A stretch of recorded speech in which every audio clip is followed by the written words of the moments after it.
Ya akhi, ummatuna ummatu Rasulillah. Ya akhi, amamakum talamidhu Rasulillah. Apabila kita telah menjadi pusara-pusara di alam langgeng, nama kita telah tertulis di dalam nisan-nisan kita. Kita berada di lubang kubur. Apakah anak-anak kita masih mencintai Rasulullah? Apakah anak-anak kita masih mencintai dzurriyyatu Rasulullah? Apakah anak-anak kita masih mengenal ajaran-ajaran suci asli murni dari para wali-wali Allah? Wala haula wala quwwata illa billah.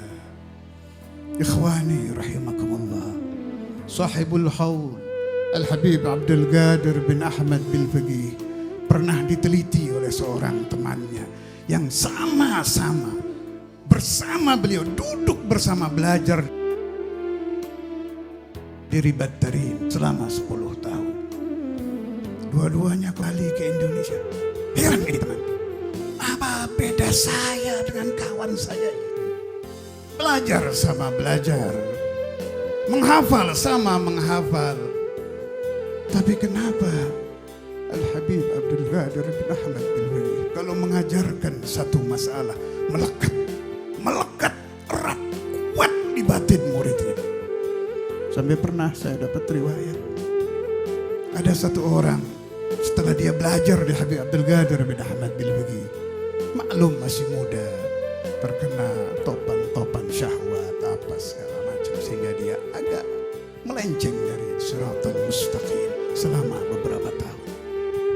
Takdir Tuhan berkata, satu waktu dia bertemu dengan teman yang sama belajar di Habib Abdul Qadir bin Ahmad Bil-Faqih. Di tengah pasar ini pertemuan, saudara. Di tengah pasar. Kaget dia. Ya Allah ya akhi, ente fulan ibn fulan. Na'am, ta'alamna marra inda Ustaz Abdul Qadir. Ini orang yang sempat menjadi preman di tengah-tengah pasar mengingat nama Al-Habib Abdul Qadir bin Ahmad Bil-Faqih, menangis terseduh-seduh, saudara, menangis. Yadhkuru isma syaikhihi,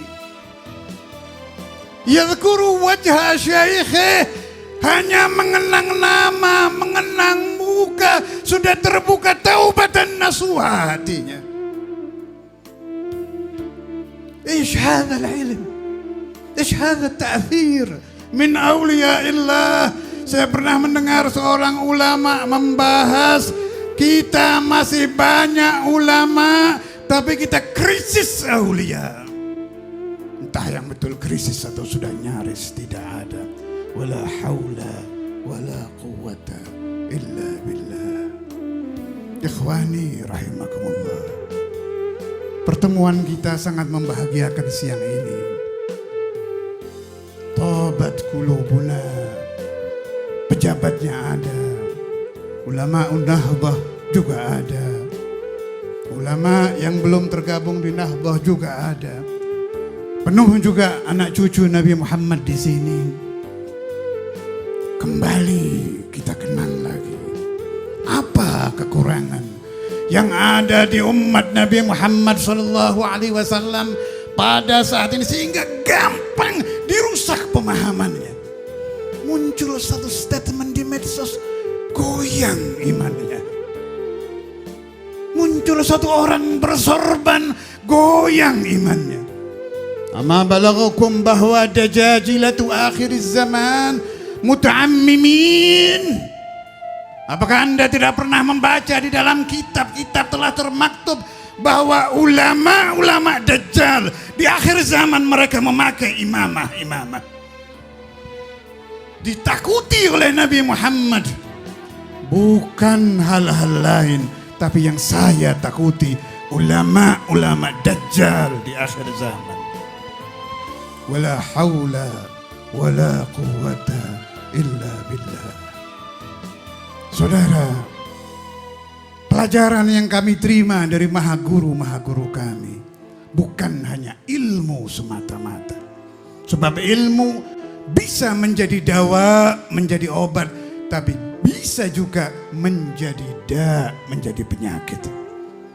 Bila ilmu tadi diisi oleh guru yang arifin billah, bila ilmu tadi disampaikan oleh guru yang mukhlis, Al-Habib Abdul Qadir bin Ahmad Bil-Faqih, semasa beliau masih belajar dengan gurunya Al-Habib Muhammad bin Ahmad Al-Muhdhar, baru menjadi guru bantu di Al-Khairiyah. Al-Habib Muhammad bin Ahmad Al-Muhdhar min ahli al-kashf, mukashif.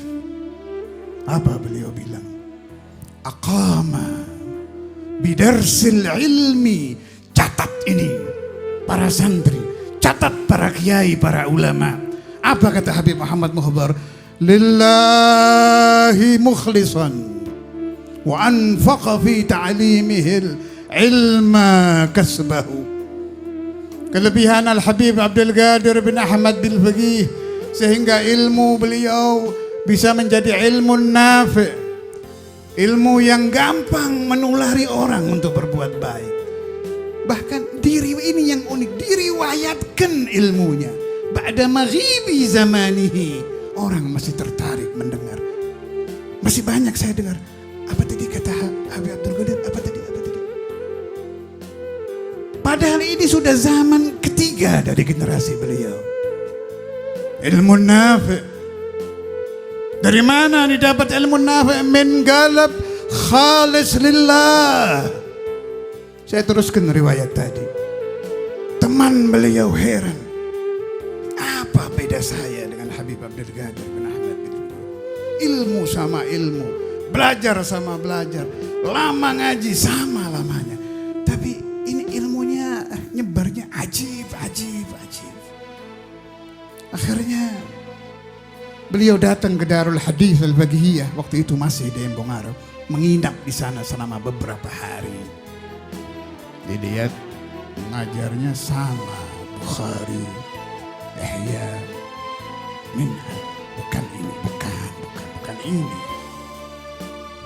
Ilmu Habib Abdul Qadir menjadi ilmu yang gampang menular, bukan ini. Ikut sholatul jamaah, lah, bukan ini. Baca rotib sama, bukan ini. Ketika mendekati waktu subuh,